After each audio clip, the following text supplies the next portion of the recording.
Now then, Chris here at TT120.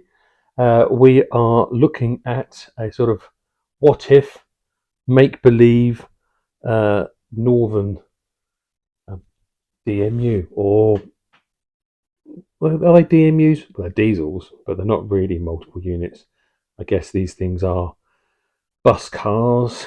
That's what they call them in Germany. Anywho, right, what is this and why? Or why and what? Right, okay, so why? Because, well, we know that Hornby and their great plan, which is fine, I'm not looking at it. The phase two is probably not going to get completed at the end of 24. Phase three, then, by that logic, means that at least 2025, and then maybe phase four completed in 2026. And there's been no suggestion of any DMUs or any of this kind of like modern suburban, transport that we have a lot of. Yeah. So, do we wait for another 4 years, or do we get on and have a crack at doing some stuff ourselves? Well, there are plenty of people making some nice 3D printed stuff out there. Something I might investigate at some point in the future. But right now, an easy fix is grabbing something out there, secondhand, and having a little play, which is basically what I did. Now, this started its life as a Kern model, and we'll do a little end of box thing so you can see the details of it. A Kern model BR, which I think stands for Bombardier. The company makes trains and planes. BR 650, and it was a DB, Deutsche Bahn Regio. Now, so how do we wind ourselves to a point where you get one of these things? Right. So why? Who? How? Where does this come from? Right. Well, now Arriva. You'll see it says Northern by Arriva on the side of the wagons, the side of the loco. Now they did a big refurb of all the northern trains, all the northern DMUs and EMUs and whatever you want to call them, a few years back. Now, back then, Arriva were owned by Deutsche Bahn. So if Deutsche Bahn owned Arriva, maybe, I don't know, maybe a sales executive said, "Why don't you try one of our bus cars out on one of your very quiet routes, like I don't know, like one of your little trips out to Whitby via Goathland or whatever." And so that's what we're going to do. We've got ourselves a little Deutsche Bahn bus car, which we've done up with Northern's colours. We put some graphics on there from these are from Railtech, which are excellent set. And we just had a little bit of fun. We've also shoehorned, obviously, they're designed to take an 8-pin decoder, but they haven't got the space for the Hornby's HM7000 version. So we've had to have a little bit of a muck about, do a bit of rewiring, use some extension sockets, get it in the body, put a speaker in, put of course, a stay alive, because that's the point. Not if you've got the opportunity, why not? And then have some fun with it. Hope you enjoy it. It's a bit of a giggle. I changed my mind a few times whilst working on it, and also I found that my old spray gun, my old airbrush, was all clogged and knackered and needed a new needle. So I ended up using Tamiya rattle cans, which is not brilliant. It's a sort of, but it's okay. It's just for fun. It's a cheap second-hand loco that I got off of Facebook Marketplace, and it fills a gap. And obviously, there's no Hornby sound files, so prizes or points or kudos for anybody who can guess what the sound file is. Right. Hope you have fun watching this, and there's a little bit of running session at the end. Okay. Cheers. Take care. Bye bye. Okay, so I was wrong. It's not Bombardier. These were made by Stadler. Stadler Rail AG. So the Stadler Regio Shuttle RS1 is the first widely used new generation diesel rail car in Germany for local railway services. Its most characteristic feature is a trapezium-shaped window frames. The Regio Shuttle is classified by the Deutsche Bahn as Class 650. Okay, constructed 1996 to 2013. 497 were built. There you go. That's my little insert from Wikipedia for you. Okay, it's got some super nice details on this model. Stuff that we really want to have a play around with, some getting a little bit mucky, highlighting some of this stuff, because it's all well and good looking on a HD big screen, but remember these things are really quite small. So we're going to do some detailing, but we're going to try and keep a lot of these smaller graphics that are on the under tray there. Now that whole bottom piece is cast metal, which makes it nice and heavy. Right, interior, okay, as you can see that slots over nicely. Now what we're playing at here is, see that void? That's just enough to support, and there's the DC green blanker, and that little blue thing is, it's a sort of extension piece for a NEM socket, which is what we're going to be soldering to in just a moment. First though, before we try and work out where everything goes, let's see if it actually goes.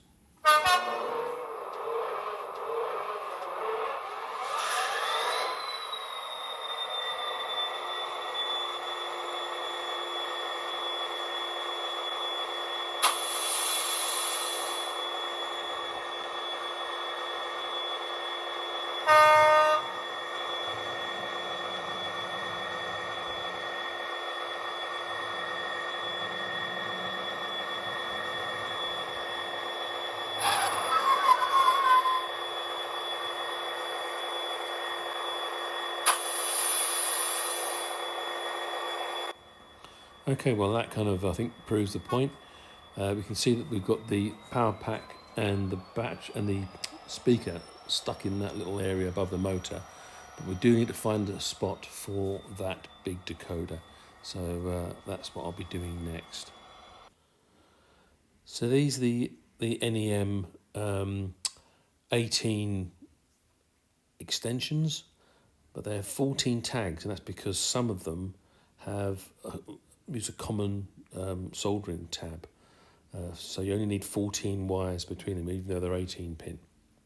I'm not quite sure how that works, but anyway, trying to work out, I've got to get the wires from there to somewhere else. Now, I'm thinking the obvious space is clamped or taped up, strapped up. I'm thinking maybe to the underside of that, because I'm thinking, could it be hidden underneath there? It's quite deep, isn't it? That might just work. If I line one up, if I line the body with it, yeah, see there's quite a depth there. So that might be just enough to hide it. Not sure. I'll have a little play around and see how that works. So the next thing to do is I've got to try and work out which tabs work on which points on these connectors. So I took photographs, blew them up, numbered the things, and then followed the trails, worked it out where everything went. And then eventually got on with cleaning the pads, doing a little bit of flux, tinning them with a little bit of solder, ready to go, and then wiring up my loom, which might look like a funny banana. There's a reason for that, which I'll show you later. But first, let's have a little play at trying to remove all the detail. Now, the plastic windows come out rather well, actually. They kind of hold a clip at the top, and then they just tab a glue at the bottom. So with the help of the scalpel, they eased out quite easily from the inside. I was pleased with that. In fact, very carefully, most of the detail came out quite well. The only thing I didn't remove was the big fans on top, because I'm not respraying those, and they're being left as is. And here she is, completely stripped naked, other than the bits that I don't want to paint, which are the little details on the roof. So first job of masking, and then we'll chuck some primer on, I think. Here we go. Okay, better go on with some spraying. Rattle cans, unfortunately, I know. Changed my mind halfway through. I was going to have a bit of a purple like the old school one, but now we're going for the more modern version like this.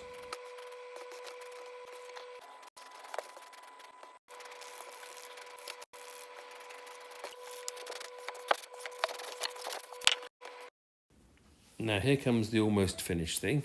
After this I did some weathering, so I went from that to this, but I have no weathering footage to show you. I'm really sorry, don't shoot me. It wasn't deliberate, it's just the way things worked out. Anyway, over to the wiring.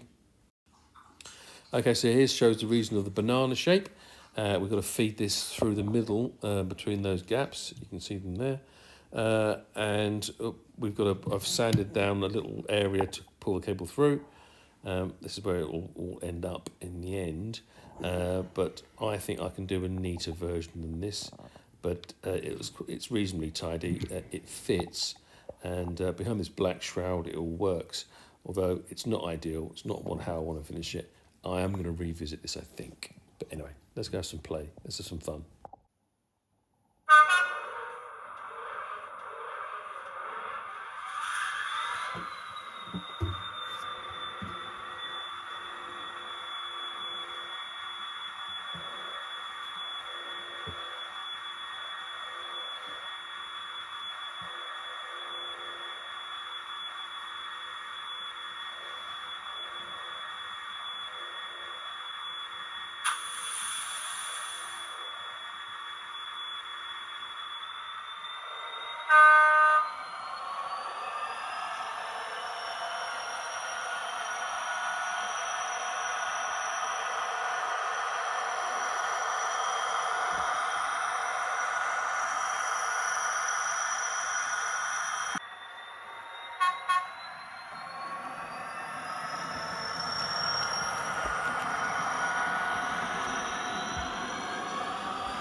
Hey guys, hope you enjoyed that. Just a little bit of fun, wasn't it? The